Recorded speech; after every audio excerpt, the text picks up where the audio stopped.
Hello, I'm Stephen Livingston, founding director of the Institute for Data, Democracy, and Politics at the George Washington University.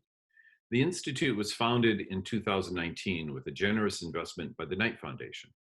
Our mission is to help the public, journalists, and policymakers understand digital media's influence on public dialogue and opinion, and to develop sound solutions to disinformation and the other ills that arise in this space.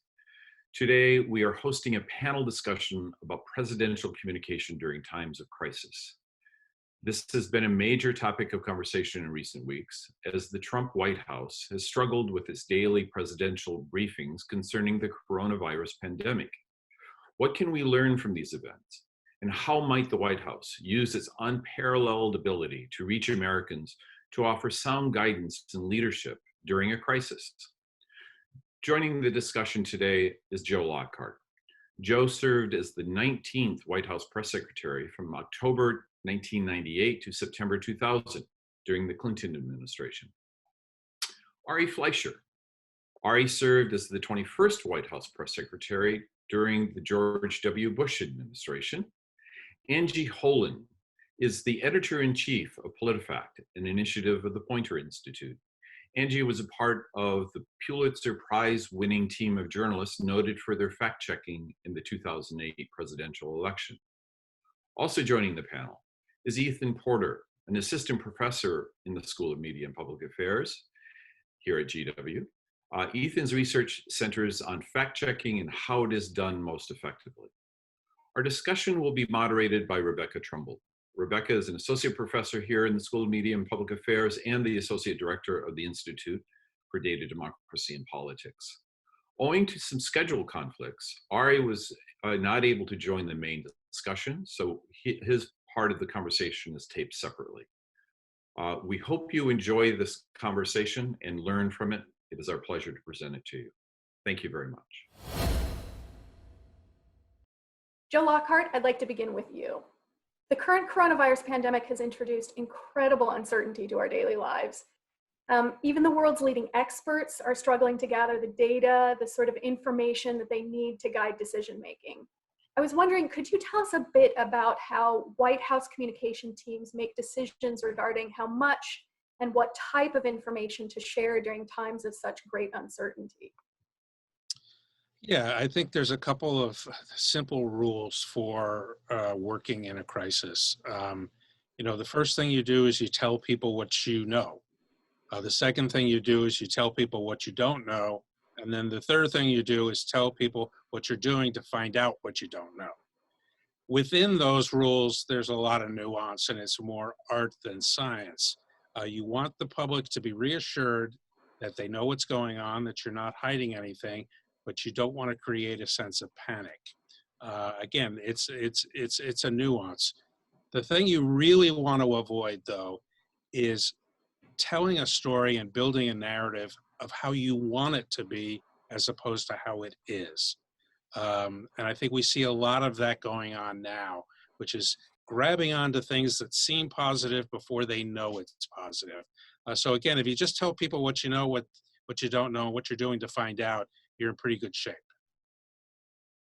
So Joe, at the time we're recording this, President Trump has personally participated in nearly 50 press briefings on the coronavirus. In New York, Governor Cuomo has been holding regular press briefings as well. So I'm wondering, what do you see as the trade-off between having these principles, Trump at the federal level, Cuomo at the state level, having these principles as briefers versus having the press secretary or an expert playing a major role? Well, there's two separate questions in there, and I'll take it. I think having the experts explain things adds to the credibility. Experts believe in science and data. They don't have a political agenda. So having them be out front, I think, is always always the best way to do it. I think it makes sense for the president, the governor, to do part of this, to show the country that he or she is engaged in this, but not to dominate it. But even if you take Governor Cuomo and President Trump's position of wanting to be out front, you can do one better than the other. I'd argue that Governor Cuomo has done a much better job of just laying the facts out and then weaving in at times things that he feels, but always labeling it as, and it even goes up in a graphic saying, this is my opinion, this isn't fact. The president, on the other hand, has used these to try to promote a political agenda.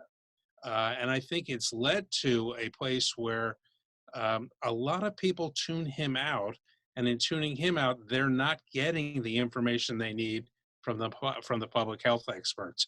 I think the president would be much better off taking 2 minutes at the top, letting the public health experts do their thing, and then at some other point in the day, let the press secretary get up and do the political questions. You don't want the public health experts answering those, but they do need to be answered. So I think that's why you've got a press secretary, and that would be my ideal scenario. Angie Holan, I'd now like to turn to you for some thoughts from a fact checker's perspective. Could you actually begin by telling us just a bit about Politifact itself? How and when did it get started, and how long has it been fact-checking presidential statements? Politifact started in 2007, and we've been fact-checking the presidency ever since. We're the first website to win a Pulitzer Prize, and we fact-check politicians, candidates, pundits, advocates, basically anyone who comes into the public square. And our principle is that facts are pieces of information with an objective reality that can be independently verified. And so our news stories are basically the politician said this, is it true or not? And we get primary documents, experts, we look in databases, all sorts of independent authoritative sources to fact check what they say. How unprecedented is the work that Politifact is currently doing to fact check the White House briefings? Are there really any moments in Politifact's history that seem comparable, or is this really entirely unprecedented? I have to say it seems entirely unprecedented. First, we have President Trump, who is a politician really unlike any other. He's never held elective office. He likes to speak spontaneously. And then we have this event that, I mean, it has certain parallels. Like, it's a little bit like the 2008 financial crisis. Looking to the Obama administration, it's a little bit like the Ebola virus, but it's not the same. I mean, it's a public health crisis that's affecting every person in the United States in a very immediate and direct way. And because of that, I really don't think there's any comparison that we've seen. Angie, could you provide us with some examples of claims that Politifact has recently fact-checked? Maybe walk us through the process of investigating and correcting those claims. Sure. I picked 3 examples from President Trump that kind of show a range. And these are published stories on our website. When you go to them, you find a lengthy explanation and a list of all of our sources. So the first one I picked, I thought was kind of typical of Trump. He says that when he was giving a press conference on March 14th, he said the stock market sent a record gain. And we rated this half true because it did have a record gain, but that was after a record loss. And the next day there were more losses. So it was true if you looked at it in isolation, but he really gave a misleading impression. So that's our definition of half true. Another check that he said was that it is the decision of the president, not governors, to open up the states.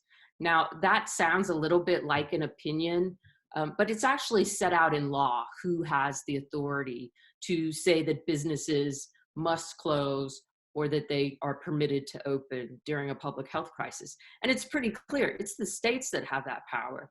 So we rated Trump's statement false. And in this one, we looked at the Constitution and we looked at case law, and it was very clear cut. And then my final example is something that Trump said back in March. He said the coronavirus snuck up on us and was a very unforeseen thing. And again, when we went to the experts, when we looked at documents, when we looked at data, there's a short-term framework. Certainly the Secretary of Health and Human Services had warned Trump in mid-January that this was going to be a serious phenomenon. And if you look long-term, certainly during the Obama administration and even the George W. Bush administration, people in the executive office warned that a pandemic could strike and it could be very serious. So this one got our worst rating, which is pants on fire. I'd like to turn now to my colleague, Ethan Porter.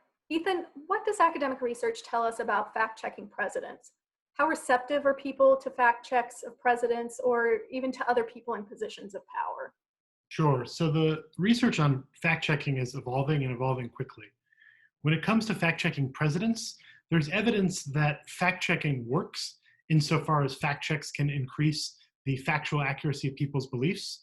But co-partisans in particular are a little less willing to be made more accurate by a fact check of their co-partisan president. Just to walk you through some of the basics on fact checking. When I began researching misinformation about 7 or 8 years ago now, there was some skepticism about whether it worked. There was fear that it would backfire, that in fact, fact checking would reduce people's beliefs in factually accurate opinions. It turns out that that's not the case most of the time, that in fact people across the ideological and partisan spectrum become more accurate after a fact check. That was true during the 2016 presidential election, and that's remained true of Donald Trump in co-partisans. However, there are some interesting nuances that I want to bring to the table. First, what you're looking at here is a figure depicting an experiment conducted on fact checks applied to Trump's misstatements about climate change. Trump has made multiple false statements about the Paris Climate Accords, the growth of polar ice caps, that we provided corrections to. My colleagues and I randomly provided some corrections to Trump's misstatements on these issues. And what we found is that, in fact, Trump's misstatements can be corrected. That is to say, on average, people respond to fact checks of presidents by becoming more accurate. The fact checks are not for naught. The work of Angie and her colleagues is important and useful and actually does make a difference. What we also found in this study was that fact checks don't change people's political beliefs. This you might think of as good news. It turns out that fact checks can make people more accurate. It can disabuse them of false notions. However, it doesn't necessarily change their political attitudes. There's one other point I want to make, and this is really important. You're now looking at a figure depicting results from a study in which my co-author and I tried to compare whether or not Donald Trump was less vulnerable to fact-checking than Mitch McConnell, right?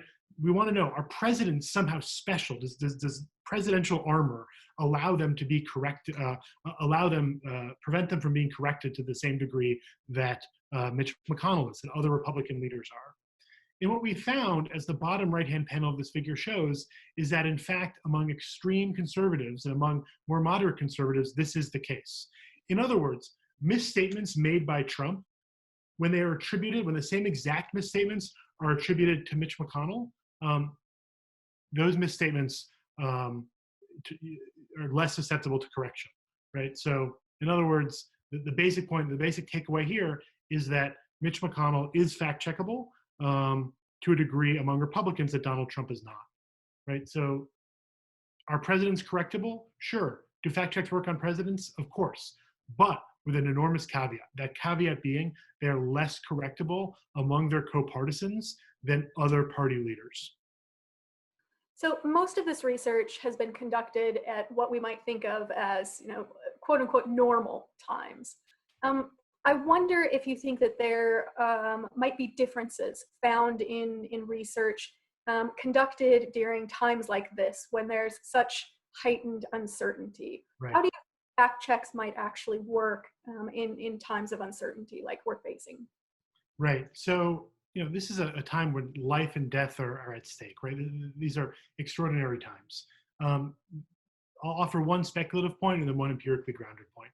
The speculative point is that psychologists within social psychology and in political psychology have long recognized that there's almost an evolutionary purpose to separating fact from fiction. You need to have any organism, whether it be a human being or another animal, for survival purposes, needs to be able to determine, what a threat is and what a threat is not, right? So, we may talk about Trump's claims about the effects of bleach, for example, right? And when people's lives are at stake, they tend to be more receptive to fact checks, one would think. That's a speculative theoretical point. Another interesting empirical point I can offer is that some evidence has now begun to emerge that I've just begun to see, that people are generally just as responsive to fact checks now as they were prior to the pandemic. To be clear, the fact checks studied that I'm talking about do not relate to Corona, but rather relate to more standard, typical instances of misinformation. However, in general, people are just as correctable now as they were before the pandemic. That's what some new evidence is suggesting.